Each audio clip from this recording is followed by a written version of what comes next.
Welcome to New What I Eat in a Day here on the channel, and many thanks to Squarespace for sponsoring this video. This day I started with a smoothie bowl because this video is going to have a theme of no-cook meals that are perfect for hot summer days. I'm using my Vitamix high-speed blender to make the smoothie bowl as I want a really thick texture made with frozen bananas and frozen blueberries in the base. I also add some cinnamon because I love the flavor and a dash of oat milk just to get the blending started. And I use a low to medium setting as I blend, and I also push the fruit down with my tamper stick just to be able to blend this into a really thick mixture without adding too much liquid. You could also do this in a food processor if you don't have a high-speed blender, but of course there's no tamper for that, you just blend it on auto. Then to dress up the smoothie bowl and add some yummy flavors on top, I start by adding some peanut butter. I'm also adding some fresh strawberries, it is summer after all. I also go in with some homemade granola, I'll link the recipe down below, and finally I also top it with some fresh raspberries. They really are so good right now that we can find locally grown ones here in Malmö. Then for an extra touch of whimsy, I'm adding some edible flowers that I've been growing on our balcony. It really just makes everything look so summery and sweet.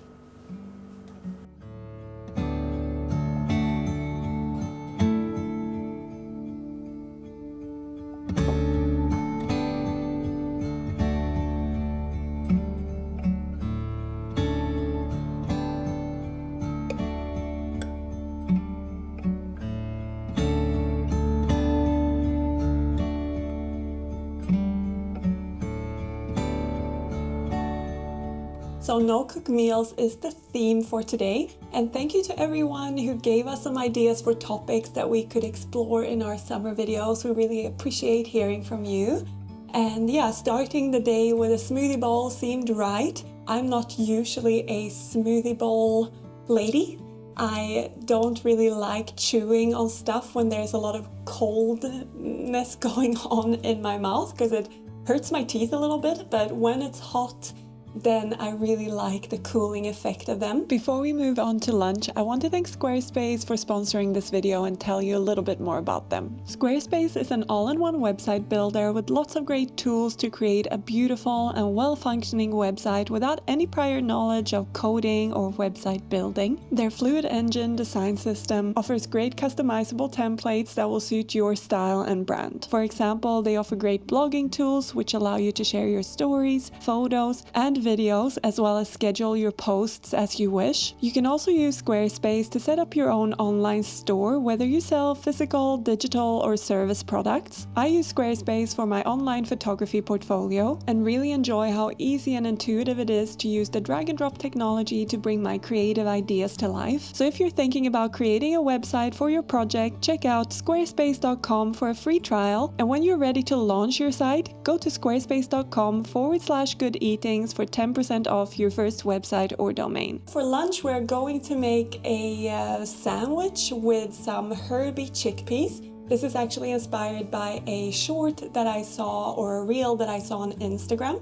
I'll link it down below if you want to see the original. So I've got some basil here, I've got some dill and some flat leaf parsley, and I'm gonna blend it all up to make like a little sauce and then put together a delicious sandwich.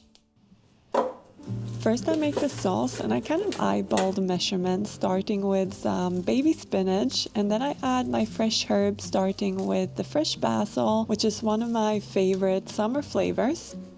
I also go in with a small handful of fresh dill as well as fresh flat leaf parsley, and I basically have the same amount of each herb to get a good mixture. I also peel a small garlic clove and just slice it into smaller pieces into the container as well. The recipe that inspired me to do this used a shallot, but I actually like a spring onion better in this. It's a little milder, and I just chop it into batons and add it in with the other ingredients. To add a bit of tang and even more freshness, I go in with some lemon zest as well as lemon juice. And I always use my trusty microplane to zest the lemon. I think it's just the easiest way to do it. Then to make this really creamy and blend well into sauce, I add some vegan Greek yogurt, just a couple of spoonfuls, and then I season with salt and pepper before blending it all up with a stick blender. You could also use a standing blender or like a NutriBullet to do this, or even a food processor if you made a bigger batch. Once it's all blended into a pretty much smooth sauce, I add my chickpeas to a bowl. I've drained and rinsed them, and then I just pour the sauce over the top and mix it together. I also like to mash a few of the chickpeas to just thicken the sauce and make sure the texture is good.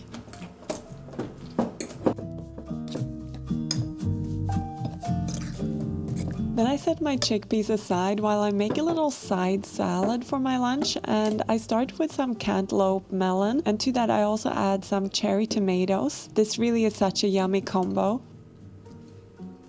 I squeeze a little lemon juice over the top and drizzle some olive oil over it too, just to make like a really simple dressing, and then I sprinkle it with some flaky sea salt.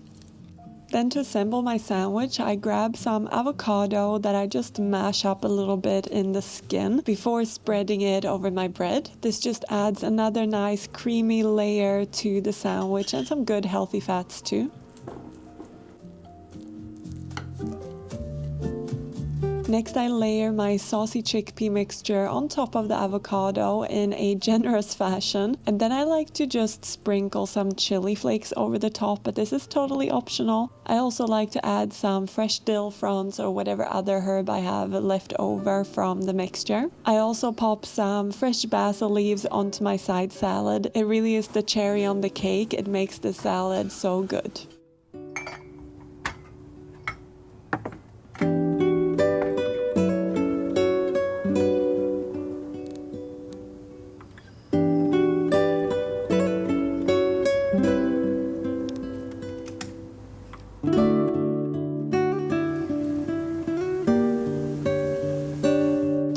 Lunches, we usually have our own home brewed kombucha. Rob makes the best ones, but on this day we decided to try a store-bought one that's locally made here in Malmö, and it's flavored with 7 different types of flowers, which just felt right in the summer.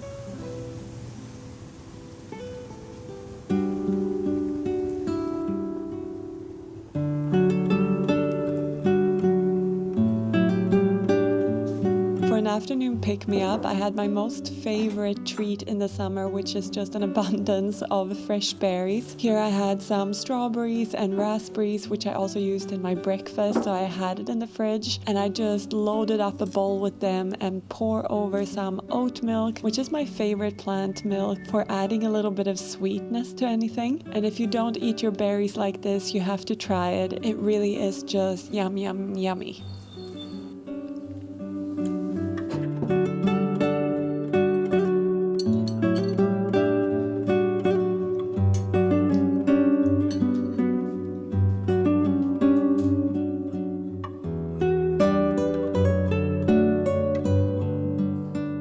So it's dinner time now, and I'm going to make an all-time summer favorite that requires absolutely no cooking, that we make all the time in the summer here in our house, and it's summer rolls. So you need some rice paper. I get this from my Asian supermarket, and it's a Vietnamese product. You just wet them and they get soft, and you can roll them into rolls. And of course you need to fill them with yummy stuff, and this is what I really like about this dish as well, is that you can vary it in so many different ways. You can use up scraps that you have in the fridge, leftover veggies, leftover tofu or tempeh to give it more substance, I guess. Sorry, lost my words there. And I'm going to use this tofu.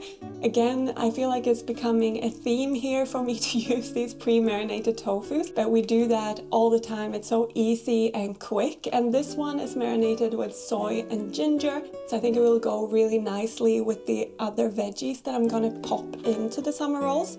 And sometimes I would fry this before adding it to the summer rolls, but it's okay to add it in raw as well. But yeah, if you had leftover cooked tofu or tempeh, that would be perfect as well. I think I already said that. But anyways, I'm also going to make a peanut butter dipping sauce for these. Nothing new here really. I think lots of people like this combo of summer rolls and peanut dip, like a take on satay sauce, I guess. So let's get started. I always like to make sauces first to allow the flavors to marry while I cook up whatever else I'm doing. And here I started with a couple of tablespoons of peanut butter, and I added some soy sauce to that, as well as some sambal oelek for a little bit of spice. For sweetness, I went in with a tablespoon or so of maple syrup, and then I grated in some fresh garlic. To balance out all that savory and sweet, I squeezed in the juice of about half a big lime. And then I mixed it all up using a spoon to create a smooth and well-combined sauce. Mine was a little thick, so I added in a little bit of water just to thin it out.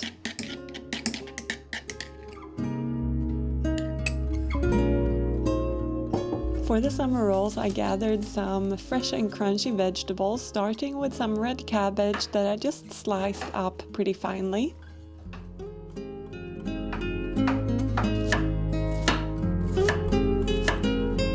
Next, I sliced up some spring onions, just cutting the ends off first and then cutting them into batons to then quarter them so that they are in nice long strips, perfect for the rolls. I also really like to add carrots to the rolls for the sweet flavor and also for that vibrant orange color. And my favorite way to prepare it for summer rolls is to use a julienne peeler, but you could of course also just cut it with a knife. My final veggie was some cucumber. It's just such a nice summer vegetable full of juicy goodness. And again, I just cut it into batons the same length as the spring onion. Something I'm getting more and more into the older I get is to use fruit in savory dishes. So here I added some fresh mango that I just sliced thinly within the skin and then used a spoon to scoop out the segments.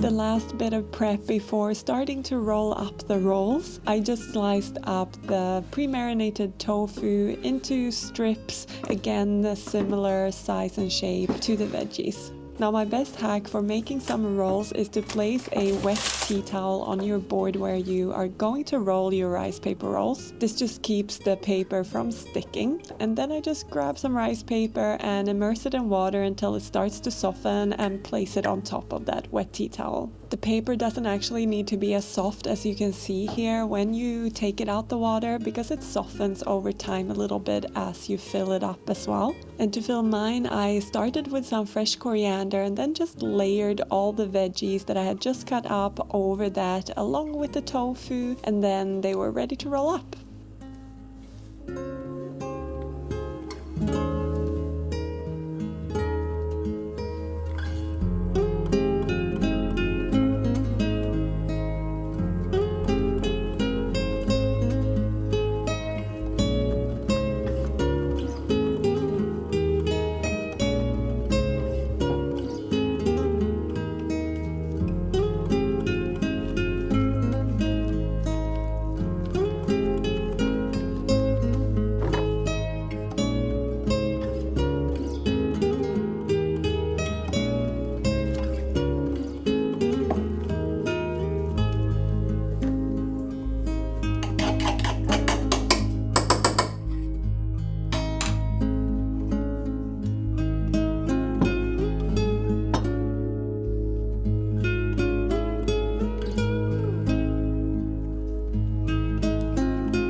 So I've gotten the question a few times if we never eat treats, if we never have like evening snacks, because I guess I don't include it that much in our what I eat in a day videos. But of course we do. We are like any other person, or most other people I suppose. We like ice cream, candy, popcorn, chips, crisps, whatever you want to call them. I especially am a crisp monster, and Rob will eat anything sweet. So in this video I thought I'd include our evening little treat, and it is summertime and we are going for cooling stuff, so of course we're gonna have some ice cream. I'm gonna invite Rob over to try it with me, and I've got this Ben & Jerry's Sundae non-dairy caramel cafe flavor. This is new to us. We found it in the supermarket when we were shopping for this video, and it says caramel coffee non-dairy ice cream with caramel cookies and marshmallow swirls with a soft whipped top, whatever that means, caramel swirls and chocolatey chunks. It sounds quite good, and we have to admit that we have already tried this. So yeah, we do like treats in this household. But let's give you an honest opinion on camera. You go first? You first. You go first. Ladies first. Okay. Let's see. It's a little bit hard, I just took it out. You get a good bit. Mm-hmm. Most bits in Ben & Jerry's are good bits. Definitely has a coffee flavor, which I really like in sweet things, but I don't like drinking coffee, whereas you like both. Yeah. Nice texture. It does have some cookie chunks, but I must say when we've eaten this, I haven't noticed this marshmallow thing that they're talking about. But it did have like a softer top when we started this tub. Well, I don't really know what that gives to the experience so much. I mean, it was nice, but it was nothing special. But I do quite like this flavor, but I think the coconut caramel, coconutterly caramel, what is it called? One of the other flavors, my mom loves that one. That one's really good. Yeah. And the one with peanut butter something is also really good. Crunch? No. Peanut butter crunch, maybe. So what do you think? Which one is your favorite? This is not my favorite. No. No, it's not that. It's good. I mean, it's ice cream, but it's not the best one that they have. I think you like the chocolate fudge one. Yeah. I'm not a big chocolate ice cream person, but you like it. So Rob never gets really what he likes because he gets what I like in the end. That's true. Anyways, we are going to take this to the living room and chill out. If it was really nice weather, we could sit in our balcony, but these days it's been a bit windy, and maybe we should have filmed this video actually on a really sunny day when it's hot, so it made more sense. But sometimes you just gotta do what you gotta do. Yeah. So we hope you've enjoyed this video. Thank you all very much for watching, and we look forward to seeing you in the next one. Right, Rob? Yeah. Okay, take care. Bye. That was hard.